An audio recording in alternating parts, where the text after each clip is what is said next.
IVM.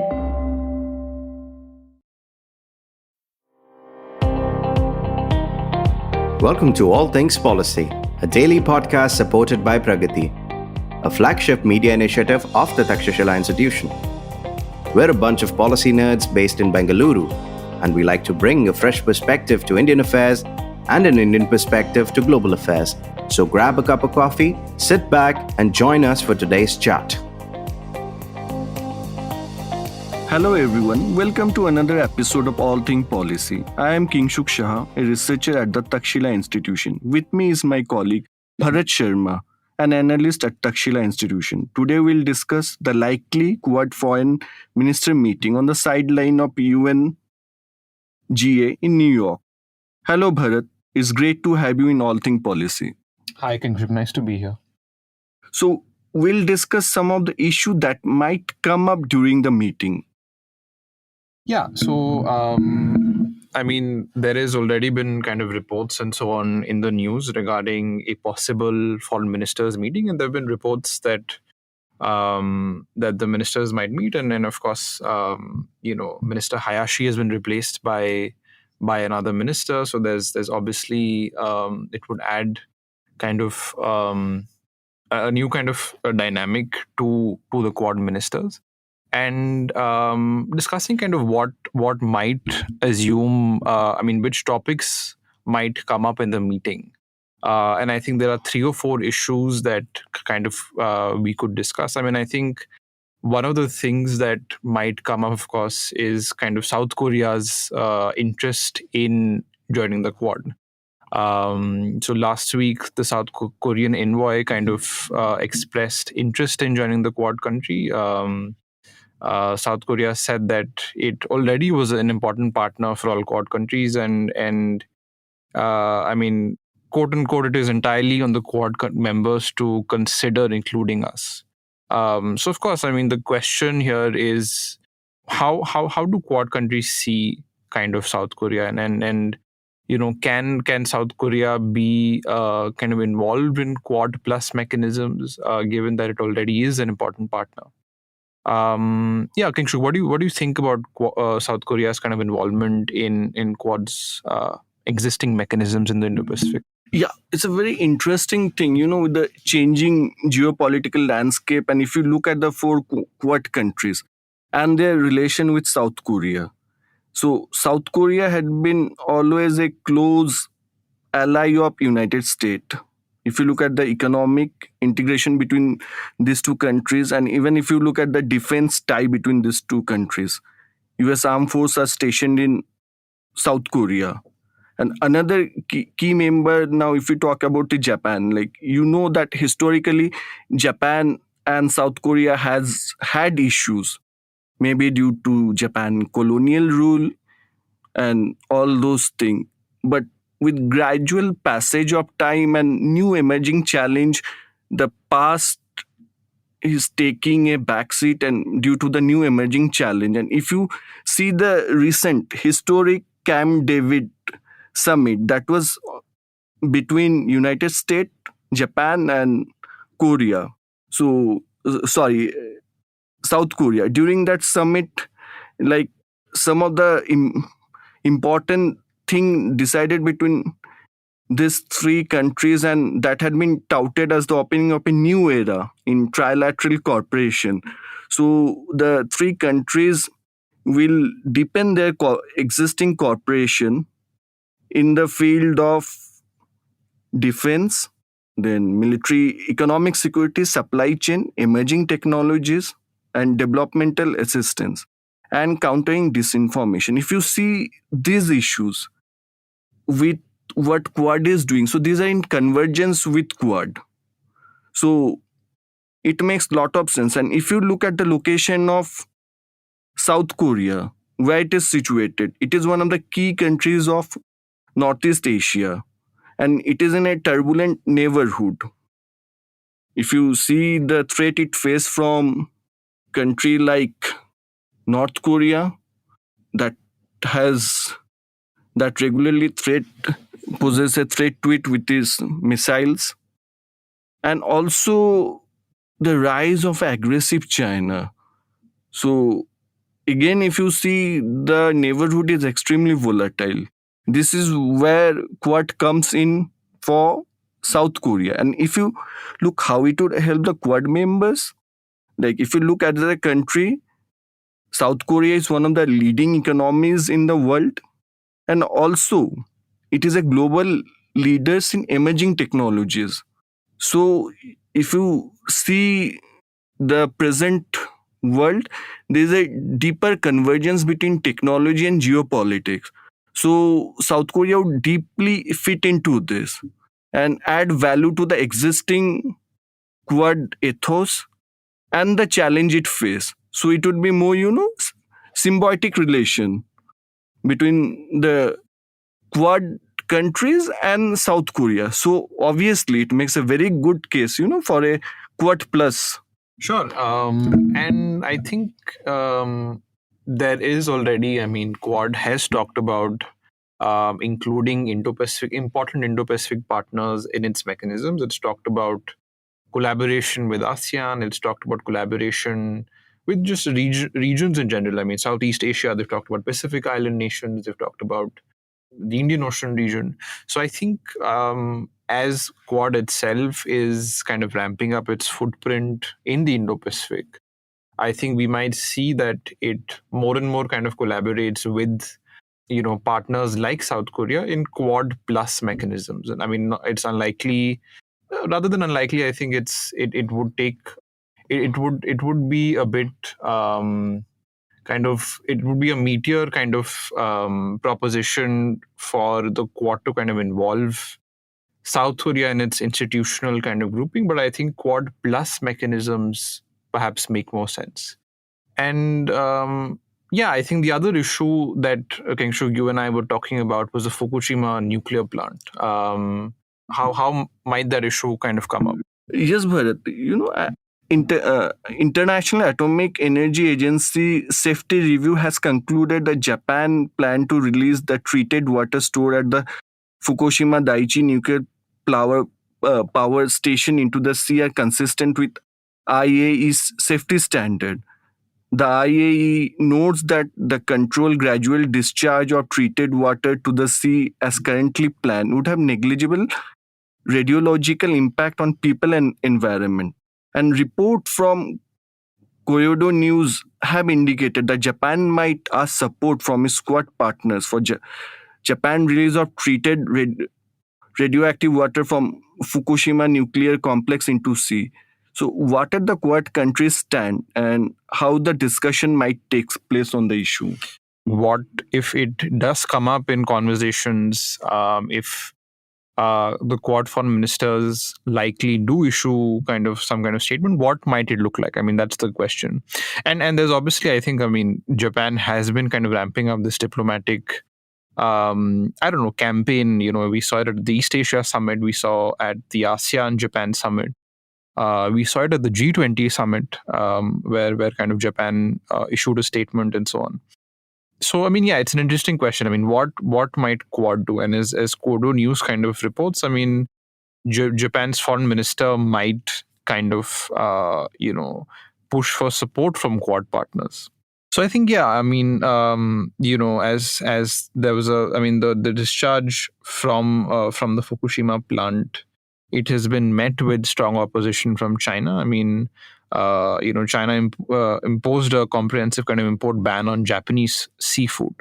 And the responses, the kind of diplomatic responses from each of the Quad partners, the US kind of respected, Japan's kind of decision. It said that it stands by whatever the IAEA has said. I mean, the fact that it is safe to release the treated water.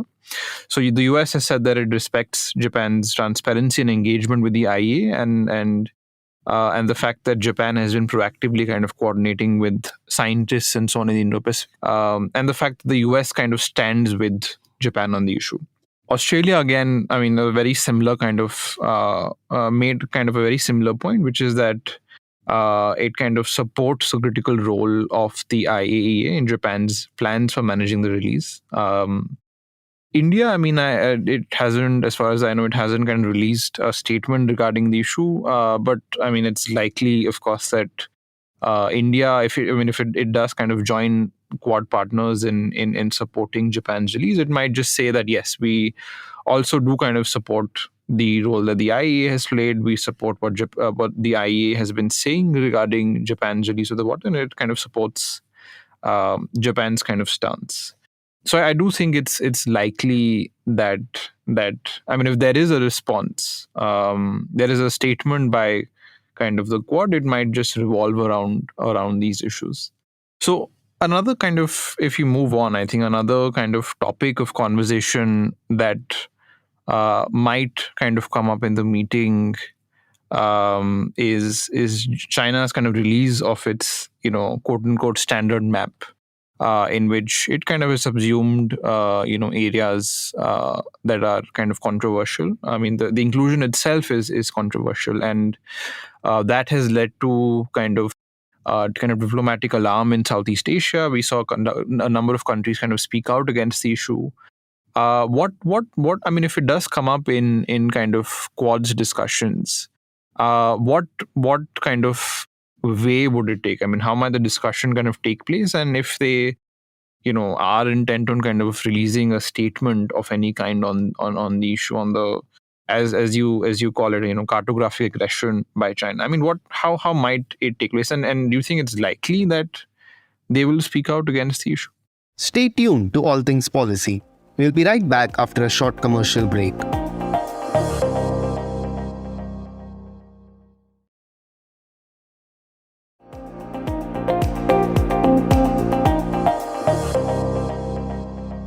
Very interesting and also unexpected line. If you look at the map that was released by China, so I think it was by the Ministry of Natural Resources, and they called it the standard map. But when you look deeper into the map that it has called, like if you look at India, so they claim Arunachal, Ladakh, and also whole of the South China Sea. So whereby the countries like Philippines, Malaysia, Vietnam, and Taiwan have strongly protested to that. And now if you look from the Quad point of view, like who are the members and what have been their response. So United States rejected the so-called standard map, and call that was issued by China, while Japan lodged strong protest against China for claiming the disputed Senkaku Island in the East China Sea, while India has a lodged strong protest with China over the new map that claims Indian territory.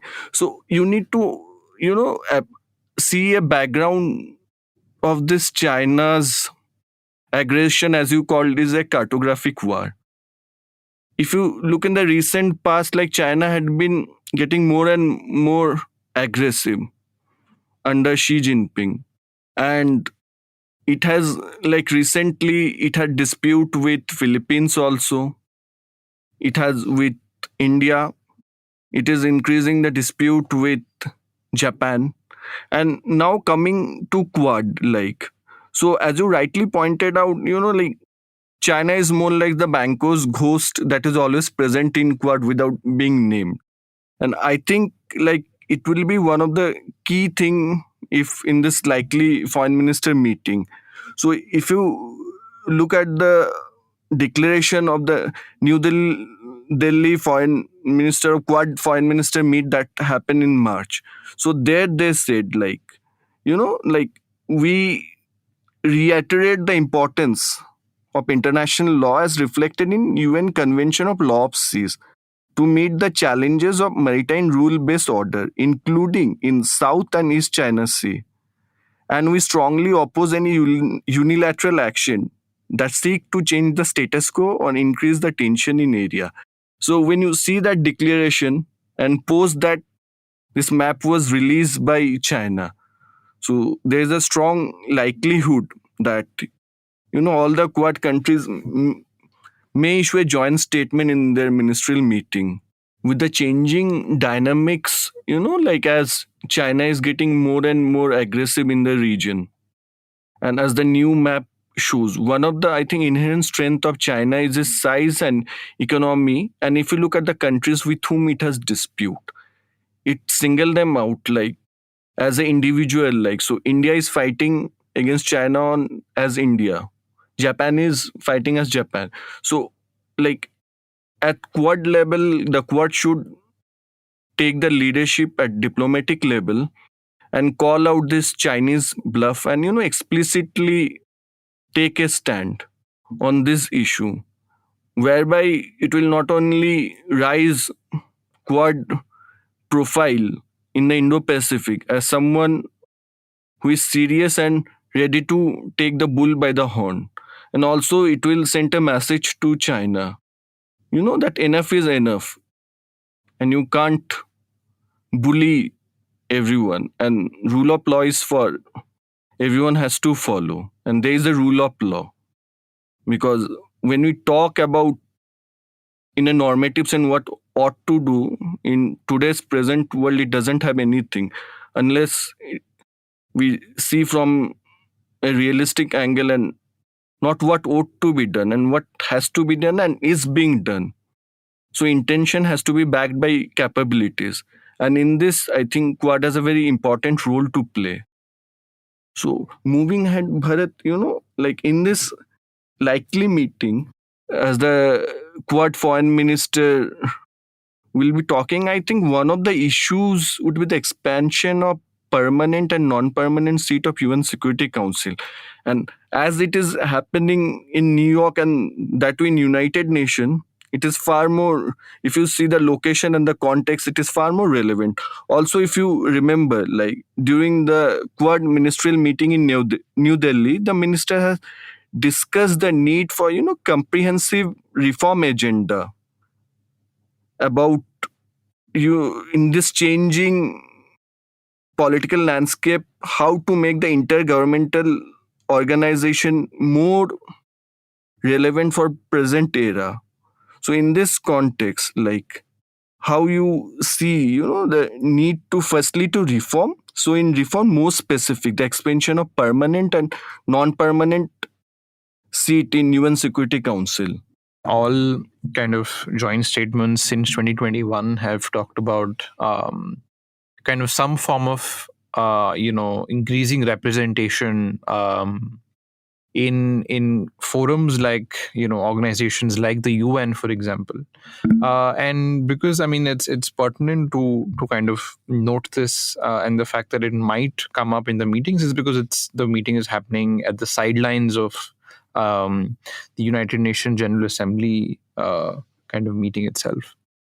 And as Reuters reports that one of the topics high on the agenda for the UNGA meeting this year is concerns of the global South, and it's a concern. It's high on an agenda because it just kind of reflects the fact that the West is now putting a lot of attention on the developing world. The fact that there is a kind of there's this idea that perhaps China is kind of leading away the global South, and there is a need for kind of the West to quote unquote woo them back. And that's kind of, with all four countries, we've seen this kind of initiative taken place. Initiative being that the development and access to global institutions. We need to take the global South countries with us. That's been the kind of idea behind this. And for example, President Biden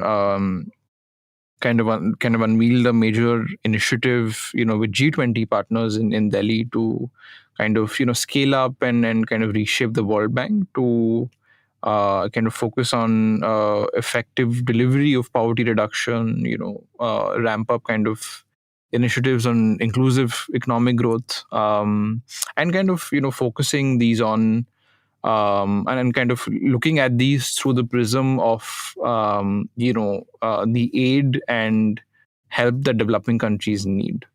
So Biden's kind of hoping to persuade economies in Africa and in Latin America and Asia, and then kind of see kind of even infrastructure initiatives as being an alternative to China's Belt and Road project. With Japan is president of the G7 this year.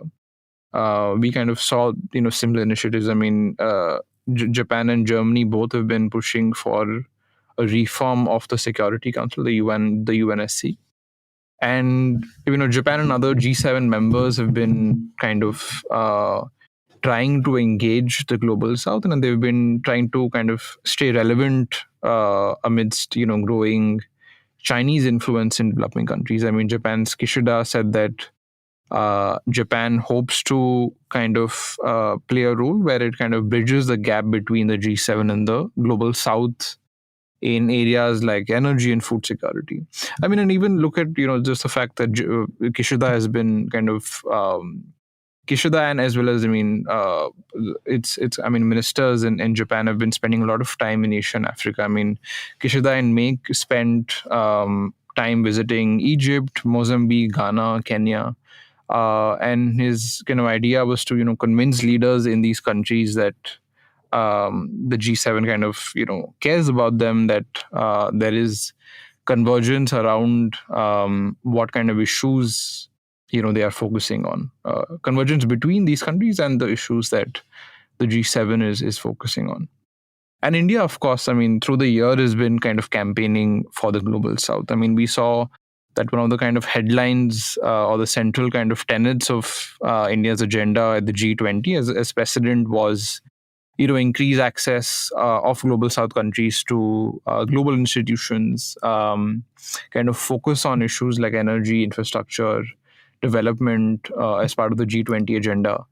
So there's been already so much kind of emphasis by Quad countries and kind of West and kind of US and the US allies on kind of focusing on concerns of the global South.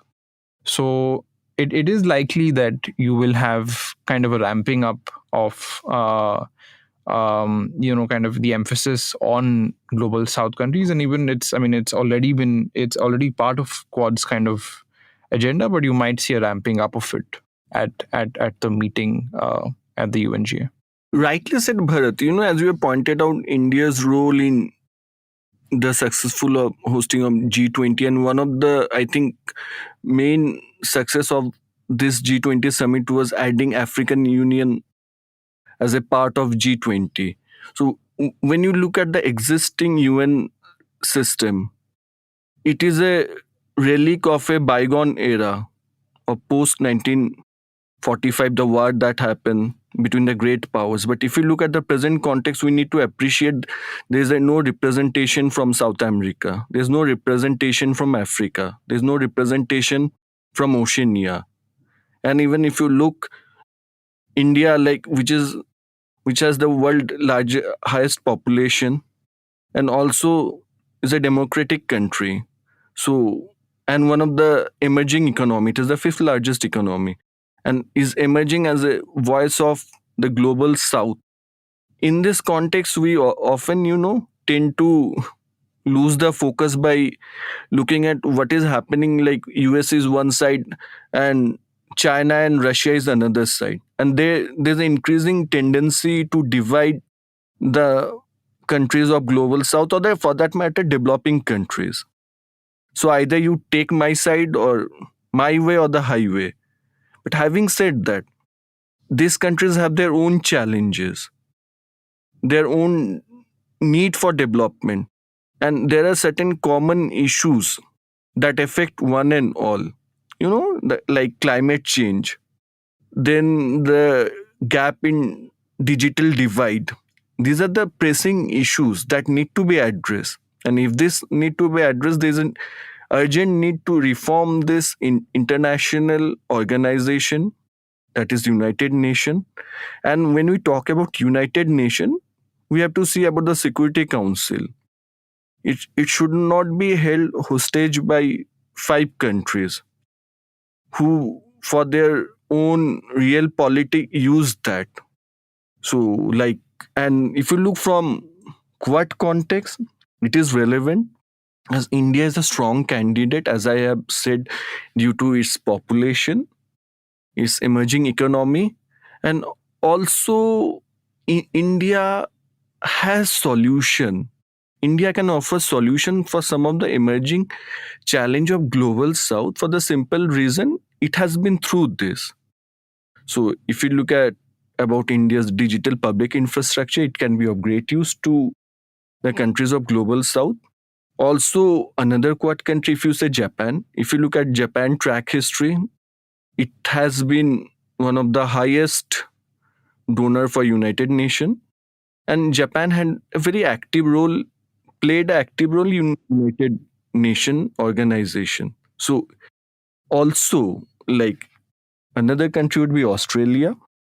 Australia is a representative of the Oceania. There are 14 countries with their own set of challenges, and one of the most important is how climate change is affecting them, the rising sea level. All this make it, pertinent for the reforms to take place. And this forum would provide a very good platform as for Quad also, as if you look at Quad, these three countries have made it to be part of the extended, if there's expansion of permanent seat in UN Security Council, also it will send a very good signal to the world and the role that Quad can play, not only in Indo-Pacific, but in the wider world as such. Thank you so much, Bharat, for this interesting discussion. And with this, we'll end today's podcast.